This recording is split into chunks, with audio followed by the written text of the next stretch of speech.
Selamat pagi, nama saya Melva Adelia dari kelas AK2C dengan NIM 210508083. Di sini saya akan menjelaskan tentang materi akuntansi biaya, penerapannya, klasifikasinya, serta metode yang digunakan untuk pencatatan akuntansi biaya.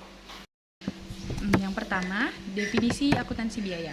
Akuntansi biaya adalah serangkaian sistem yang terdiri dari pencatatan, pengelompokan, pengikhtisaran, serta penyajian laporan keuangan mengenai suatu biaya produksi dan penjualan produk. Nah, objek dari akuntansi biaya itu ada 3, yaitu material, labor, dan factory overhead. Selanjutnya, perbedaan akuntansi biaya dan akuntansi keuangan. Akuntansi biaya mengacu pada cabang akuntansi yang berkaitan dengan biaya yang dikeluarkan dalam produksi unit organisasi. Sedangkan akuntansi keuangan mengacu pada akuntansi yang berkaitan dengan pencatatan data keuangan suatu organisasi untuk menunjukkan posisi bisnis yang tepat. Yang ketiga, fungsi akuntansi biaya. Fungsi akuntansi biaya ada 5. 1. Untuk menghitung biaya pokok produk.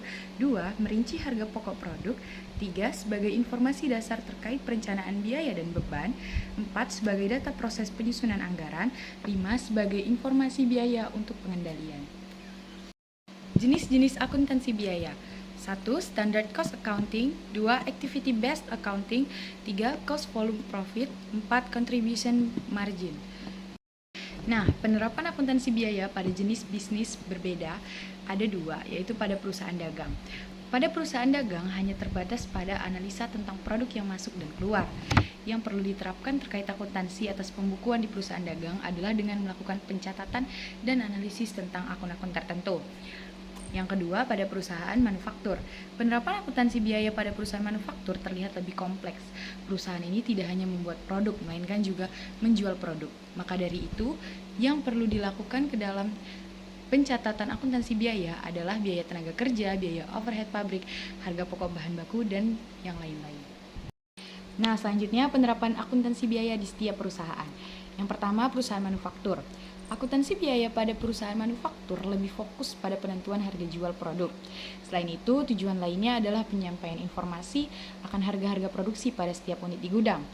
Yang kedua, perusahaan dagang. Pada perusahaan dagang, untuk memperhitungkan akuntansi biaya, yaitu menggunakan kas keluar dan masuk sekaligus barang keluar dan masuk. Yang ketiga, pada perusahaan tambang. Mengatur tahap kegiatan konstruksi, mengatur kegiatan pengembangan, mengatur tentang akuntansi pada tahap eksplorasi dan evaluasi pertambangan. Tujuan akuntansi biaya. 1. Menentukan harga pokok produksi, yaitu melakukan pencatatan, penggolongan, peringkasan biaya pembuatan suatu produk. 2. Menyediakan informasi biaya untuk kepentingan manajemen, yaitu di mana biaya sebagai ukuran efisiensi.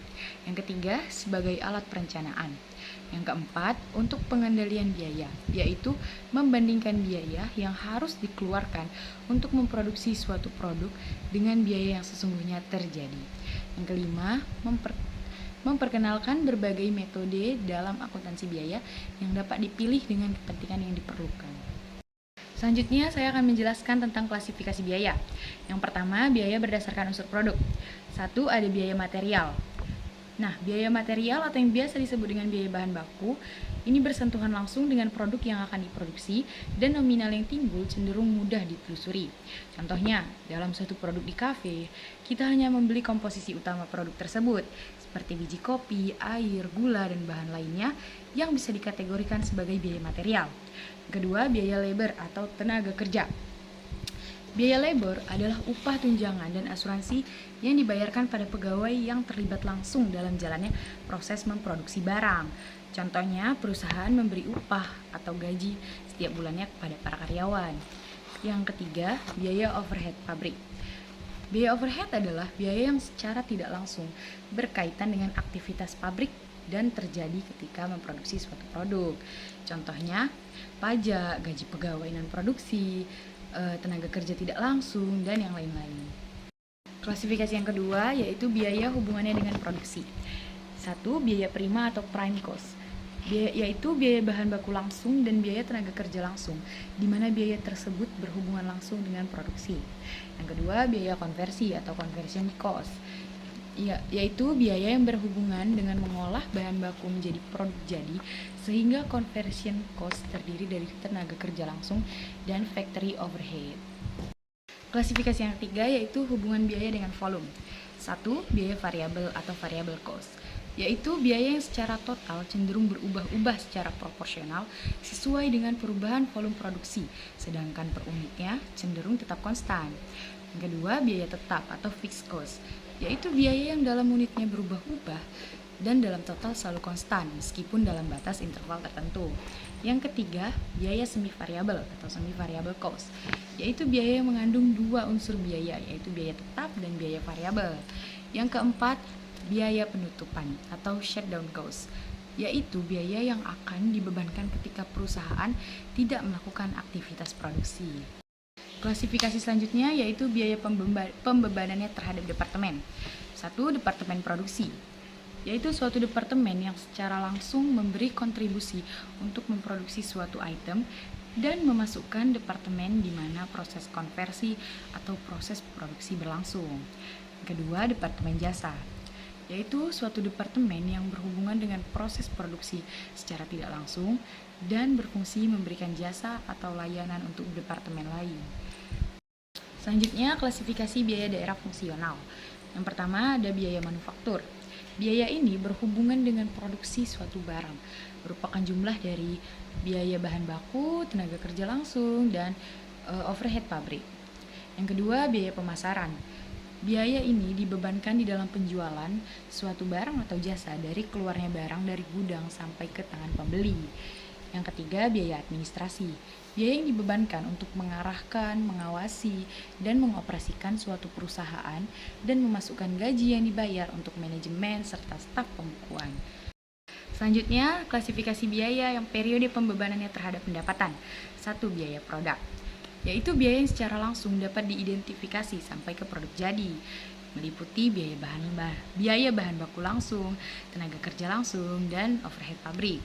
Yang kedua, biaya periodik, biaya yang secara tidak langsung berhubungan dengan produk dan karenanya tidak dimasukkan dalam unsur persediaan, yaitu ada dua, revenue expenditure dan capital expenditure.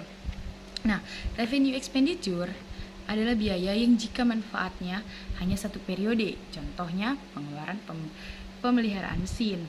Yang kedua, capital expenditure, yaitu biaya yang jika manfaat biayanya lebih dari satu periode, contohnya seperti bangunan dan properti, peralatan, dan lain-lain. Nah, klasifikasi biaya yang terakhir yaitu klasifikasi biaya hubungannya dengan pengawasan manajemen. Yang pertama, biaya rekayasa. Biaya rekayasa ini memiliki taksiran unsur biaya yang dibebankan dengan jumlahnya yang paling tepat dan wajar. Yang kedua, biaya kebijakan atau discretionary cost, yaitu semua unsur biaya yang jumlahnya bervariasi sesuai dengan kebijakan manajer pusat pertanggungjawaban. Yang ketiga, biaya komite atau sunk cost, yaitu biaya yang merupakan konsekuensi komitmen yang sebelumnya telah dibuat dan yang tidak dapat dihindarkan. Nah, di dalam akuntansi biaya ini kan banyak sekali istilah expense dan cost. Di sini saya akan menjelaskan perbedaannya. Jadi, expense itu biaya yang dikeluarkan untuk manfaat yang sudah berakhir. Contohnya, ada listrik yang dibayar tiap akhir bulan. Saat pembayaran beban listrik yang sudah terpakai dibayarkan oleh perusahaan, maka perusahaan sudah mendapatkan manfaat dari listrik tersebut. Sedangkan cost adalah pengorbanan untuk memperoleh barang atau jasa. Contohnya, pembelian aset harus dilakukan terlebih dahulu, biaya untuk mendapatkan aset tersebut. Jadi, untuk manfaat yang belum didapatkan. Sekarang saya akan menjelaskan tentang metode pencatatan harga pokok produk. Jadi ada dua, yaitu job order costing method dan process costing method. Nah, job order costing ini bertujuan untuk menentukan harga pokok persatuan produk yang diberikan untuk perusahaan manufaktur. Jadi, ini untuk memenuhi pesanan. Dalam siklus akuntansi, ada bahan baku yang dimasukkan ditambah dengan biaya tenaga kerja, ditambah biaya overhead, dan akan menghasilkan harga pokok produk jadi. Lalu pencatatan untuk bahan baku itu dilakukan dua kali atau dalam dua jurnal, yaitu ketika dibeli dan ketika dipakai. Jadi untuk pencatatan ketika dibeli, yaitu material di debit, cash atau account payable di kredit. Lalu ketika dipakai, dilakukan pencatatan persediaan dalam proses bahan baku atau work in process material di debit dan persediaan bahan bakunya dikreditkan. Nah, untuk tenaga kerja, pencatatannya itu jam kerja total selama periode kerja dan jam kerja untuk mengerjakan setiap pesanan. Jadi dibedakan. Jadi setiap perusahaan menggunakan kartu jam kerja atau yang disebut dengan job time ticket. Jurnal untuk membebankan jam kerja dalam produksi itu proses tenaga kerja atau work in labor pada gaji dan upah, atau biasa juga disebut dengan payroll. Nah, kalau untuk biaya overhead itu dapat digolongkan jadi beberapa bagian. Misalnya nih contohnya biaya reparasi, biaya tenaga kerja tidak langsung, biaya bahan penolong, biaya bank yang timbul sebagai akibat berlalunya waktu atau yang biasa disebut asuransi dibayar di muka. Biaya overhead dalam pokok pesanan harus dibebankan berdasarkan tarif yang ditentukan di muka. Kenapa? Karena biaya overhead banyak jenisnya dan kecil-kecil nilainya. Dasar pembebanannya itu biaya bahan baku, tenaga kerja, jam kerja langsung, jam kerja mesin, dan sebagainya. Biaya overhead yang sesungguhnya terjadi dikumpulkan dalam 1 tahun yang sama pada akhir tahun dan dibandingkan dengan biaya yang dibebankan kepada produk berlandaskan tarif. Untuk pencatatan jurnal overhead pabrik itu yaitu mendebitkan biaya overhead dan mengkreditkan biaya overhead yang dibebankan atau factory overhead applied. Jadi biaya overhead di debit, factory overhead applied di kredit. Nah, contohnya itu misalnya pada bahan penolong. Jadi debitnya biaya overhead pabrik sesungguhnya dan kreditnya bahan penolong. Kalau tenaga kerja tidak langsung, debitnya tenaga kerja tidak langsung di debit dan gaji upah di kredit. Setelah pencatatan produk selesai diproduksi, biaya dalam harga pokok dijumlahkan dan dikeluarkan dari rekening bahan proses. Jurnalnya itu persediaan produk jadi di debit dan persediaan material, labor, overhead di kredit. Jadi persediaan produk jadi atau finished goods itu di debit, dan di kredit itu ada 3, work in process material, work in process labor, dan work in process overhead. Harga pokok produk jadi dicatat di kartu persediaan atau di ledger card dan kartu harga pokok pesanan. Jadi dipindahkan ke arsip harga pokok pesanan yang selesai. Nah, untuk menghitung harga pokok menggunakan job order costing, itu caranya total biaya produksi setiap pesanan per jumlah satuan yang dihasilkan.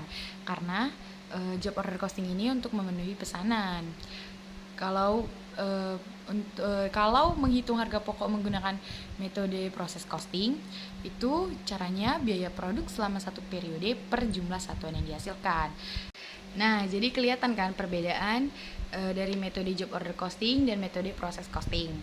Jadi job order costing itu dilakukan untuk memenuhi pesanan pelanggan. Jadi mereka melakukan proses produksi sesuai dengan pesanan pelanggan.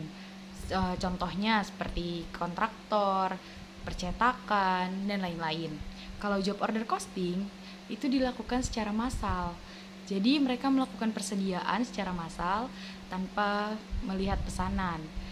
Nah, contohnya itu seperti perusahaan konveksi yang langsung menghasilkan secara persediaan secara massal. Sekian pemaparan dan penjelasan dari saya. Lebih dan kurangnya saya mohon maaf. Terima kasih.